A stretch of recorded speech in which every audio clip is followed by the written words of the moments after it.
Jeff Francis. His health, what's realistic going into the spring training and the season with Jeff? You know, Jimmy, so far, he threw an instructional league, threw about 3 games in instructional league, didn't get a ton of innings, but threw healthy. Then he went down to our Dominican program before he reported to spring training and threw multiple live simulated games. So far, there's been no setbacks at all. He feels healthier than he has, I think, in 3 years. His delivery's better. The one thing that's good when you have a season-long injury is you do get physically stronger from all the rehab that you go through. And honestly, I'm sure Jeff will have a few little setbacks along the way as anybody comes back from any injuries. But we expect him to be full board and ready to go once the season starts. What's your expectation of Ubaldo Jimenez? And do you think Jim's leaning toward him for opening day? I think Jim is. I think we all are. when you throw 96 to 98 and you got 4+ pitches, you've got a pretty good chance to be a number one. I think for Ubaldo, it'll happen on his time frame, not ours.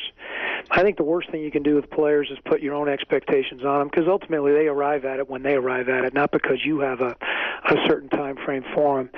I think Ubaldo just has to continue to turn himself into a pitcher and not a thrower. I think when he gets into trouble is when he gets outside of his delivery, and he tries to be, more nasty than he needs to be. I think once he realizes that contact is as good as strikeouts, and he allows what we consider to be an elite defensive team behind him to catch the ball consistently for him, and he stays within himself and doesn't try to overthrow, I think Ubaldo will be an elite pitcher in the National League. I very simply think that could happen this year, but ultimately it's going to happen when Ubaldo decides that he's had enough of the inconsistencies, and he's going to calm himself down enough to stay within his delivery and let the rest take care of itself. And then you and I talked at the winter meetings a little bit about Melvin Mora, because that was before you acquired him. Now you guys signed him. So you're looking at him more as depth in the infield rather than the outfield? Okay. Yeah. In Melvin's case, what we laid out for him was we have no idea how many at-bats he's going to get. I mean, he may get 150, he may get 550. But he'll get what's necessary for us to be a championship club.